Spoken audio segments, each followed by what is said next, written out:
reportaje recoge una de las mayores preocupaciones de las últimas semanas, la constante subida del precio del petróleo. Según los expertos, consumimos más petróleo del que se descubre y muchos ya empiezan a preguntarse hasta cuándo podremos aguantar este ritmo.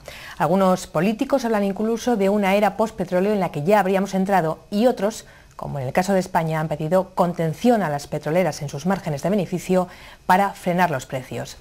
Todo este debate se apunta en el trabajo que ha realizado un equipo de informe semanal que ha seguido paso a paso el viaje del oro negro.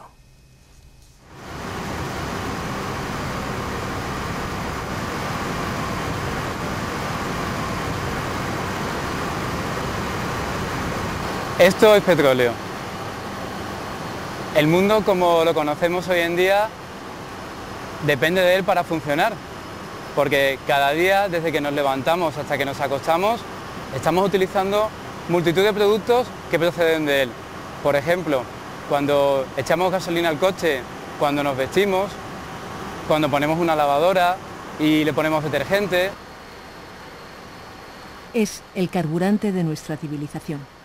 Una herencia insospechada del pasado de nuestro planeta que ha cambiado el mundo.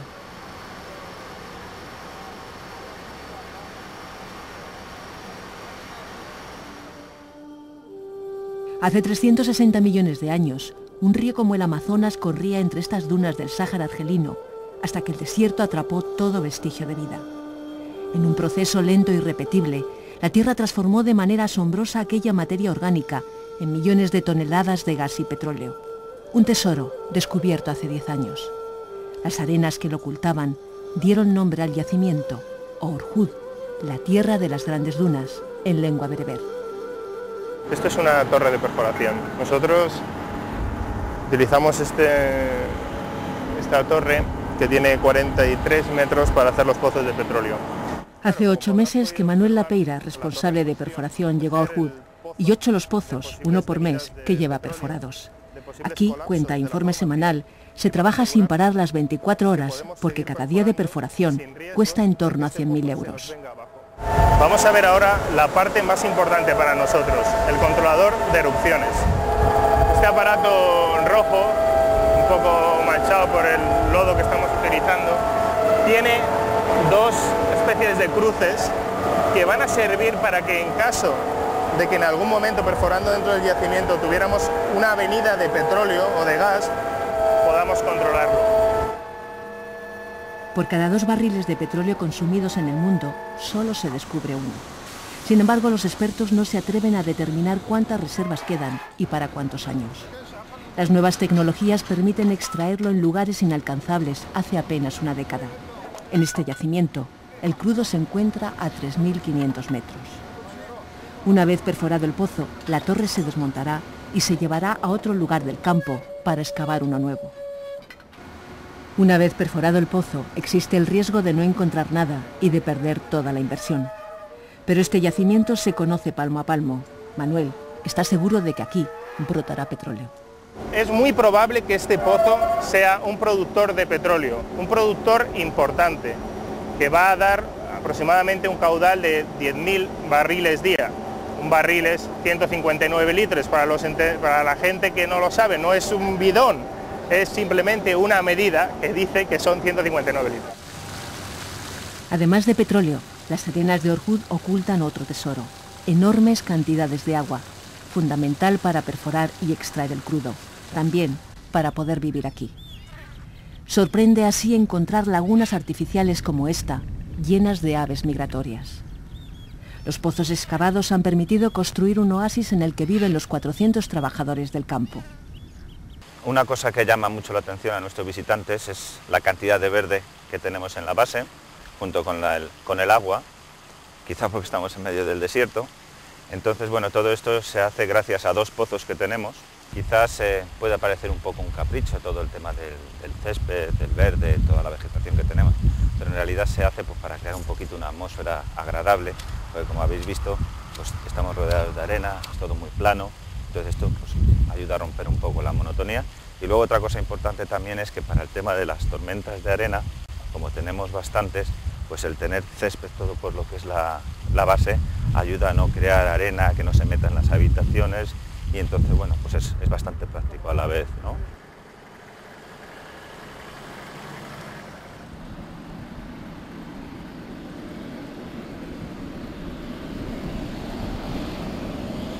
El calor desdibuja la pista de aterrizaje construida en el yacimiento. La ciudad más cercana está a 300 kilómetros de desierto y solo es posible llegar aquí en avioneta. Hace apenas 5 años todo esto eran dunas. Ahora carreteras, edificios y miles de kilómetros de cable y tuberías comparten el Sáhara con los dromedarios. Te has dejado la piel y de repente ves que en 4 años aquí pues ha surgido todo esto y estamos produciendo una fortuna, porque este campo es gigante, este campo está entre los 10 mayores descubrimientos de finales del siglo XX. Susana Martín es la responsable de que cada una de las piezas de este complejo mecano haya llegado aquí. Estamos en el primer pozo del yacimiento, abierto en noviembre de 2002. Produce 13.000 barriles al día.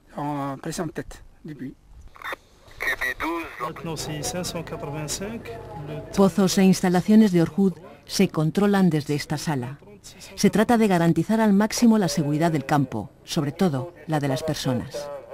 Uno de los sistemas de control que disponemos aquí en la sala central es el sistema por control GPS de los vehículos que circulan por todo el desierto. Es fundamental, dado el sitio donde nos movemos, pues que todos los vehículos que estén circulando a lo largo del día pues estén perfectamente controlados. Tanto porque se pudiera perder algún vehículo o incluso porque tuviera alguna avería. El yacimiento es mayor que la ciudad de Madrid. El petróleo pertenece a Argelia y las instalaciones revertirán en ese país cuando concluya la concesión. Cepsa y Sonatrach, la Agencia Nacional de Petróleo Argelina, son los socios mayoritarios del conjunto de 7 compañías que explotan Orhud. El éxito de este campo petrolífero se debe a 2 razones fundamentales. La primera, la puesta en común de la experiencia de las compañías internacionales que constituyen el proyecto. Y en segundo lugar, el nivel de confianza y de comunicación que se ha logrado en este proyecto y que ha convertido a Orhud en un modelo a seguir en el futuro. El petróleo, simplifican los expertos, es como una esponja empapada a la que hay que apretar para que salga el líquido. Al petróleo se le obliga a subir inyectando a esa esponja agua y gas que se obtienen del propio crudo en el proceso de tratamiento que se realiza en el CPF, como se conoce en Orhud a esta asombrosa instalación. Aquí el petróleo queda listo para su exportación. Ahora todo parece muy fácil, porque ahora ya estamos produciendo regularmente 230.000 barriles al día. Cuando nos metimos aquí la historia no estaba tan clara. Habíamos metido 100 millones de dólares, había riesgos muy grandes. Estas tuberías ya van a dejar que el crudo fluya 1.300 kilómetros hasta el puerto. Normalmente se carga en el norte de Argelia, en el puerto de Arcio de Skita. El crudo de aquí es el mismo que ya carga en el barco y ya una vez cargado en el barco es cuando ya se transporta a las refinerías en España. Una fuerte tormenta frente a la costa de Tarragona acoge la llegada del petrolero Monte Toledo. Tiene que descargar 150.000 toneladas de crudo, el equivalente a 15.000 camiones, para la refinería que Repsol tiene en esta ciudad. El enorme calado del barco obliga a realizar la operación en medio del mar. Los buzos están preparados para cualquier emergencia. Los remolcadores que estabilizan al petrolero aguantan el fuerte oleaje. En la cubierta del barco ni siquiera hay un leve balanceo. Estamos descargando por esta manguera Dunlop, una manguera flotante, a través luego del manifold submarino, una tubería que corre por el fondo, hasta la refinería, que está a 15 kilómetros de distancia, y todo esto va totalmente encerrado. El barco lleva 17 días navegando. Viene de cargar en el Golfo de México, en Nueva Orleans, donde le ha retenido uno de los huracanes que precedieron al Katrina y al Rita. Los temporales, cuenta el capitán, no son el único peligro que les acecha. También tienen que navegar por zonas en conflicto como el Golfo Pérsico o por mares infectados de piratas como el Estrecho de Malaca. Generalmente nosotros siempre llevamos gente de guardia, tanto a babor como a estribor, y a popa se ponen los cañones y las mangueras de contraincendios para prevenir que una lancha pequeña se nos pueda aproximar, aparte de poner luces. Y vamos generalmente a la máxima velocidad que da el barco para pasar cuanto antes.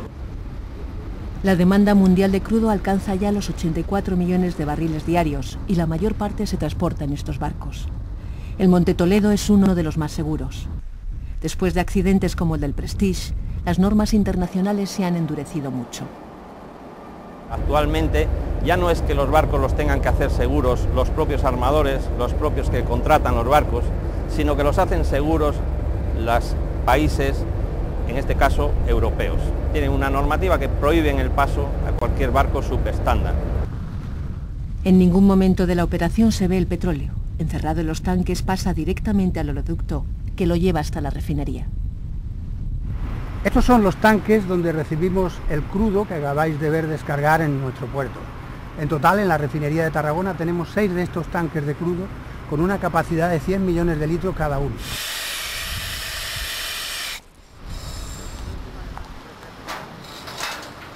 Cada tanque es como una inmensa plaza de toros.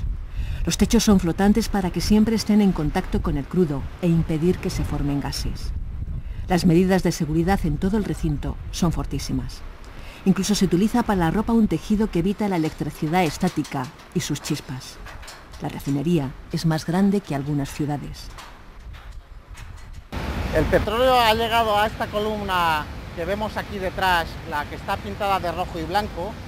Aquí se fracciona de manera natural la gasolina y el gasoil que contiene el petróleo.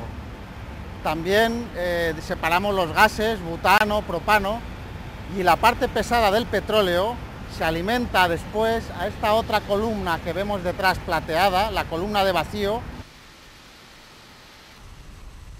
De la capacidad de producción de las refinerías depende en gran parte que se pueda responder o no a la demanda mundial de crudo. Los estudios internacionales prevén que el año que viene el consumo subirá cerca de 2 millones de barriles diarios. El petróleo refinado sigue su camino hacia el consumidor por este oleoducto. Estamos en el centro de control de oleoductos de la Compañía Logística de Hidrocarburos, desde donde se opera todo el sistema de oleoductos español vía satélite. Desde aquí controlamos, por ejemplo, ese producto que habéis visto que había salido de la refinería de Tarragona y que ahora está viajando vía Zaragoza para llegar a Madrid.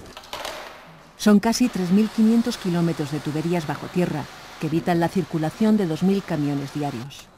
Llegan directamente a los centros de almacenamiento como este de Torrejón. Este es el centro más importante en cuanto a capacidad de almacenamiento de la compañía en todo el país y tiene una capacidad de 1.200.000 metros cúbicos. El orden de actividad es de unos 350 o 400 camiones diarios de carga. En cuanto la gasolina sale de aquí, se le aplican los impuestos especiales y el precio del litro se ha triplicado. Este es el corazón comercial de compra y venta de petróleo de Repsol. Los nervios aquí van por dentro. El precio del barril no da tregua. Los analistas responsabilizan al seísmo económico chino, que en 5 años ha incrementado su demanda de crudo en casi un 50%. Pero también se reclama a las petroleras que reduzcan su enorme margen de beneficios. Algunos expertos hablan del barril a $100.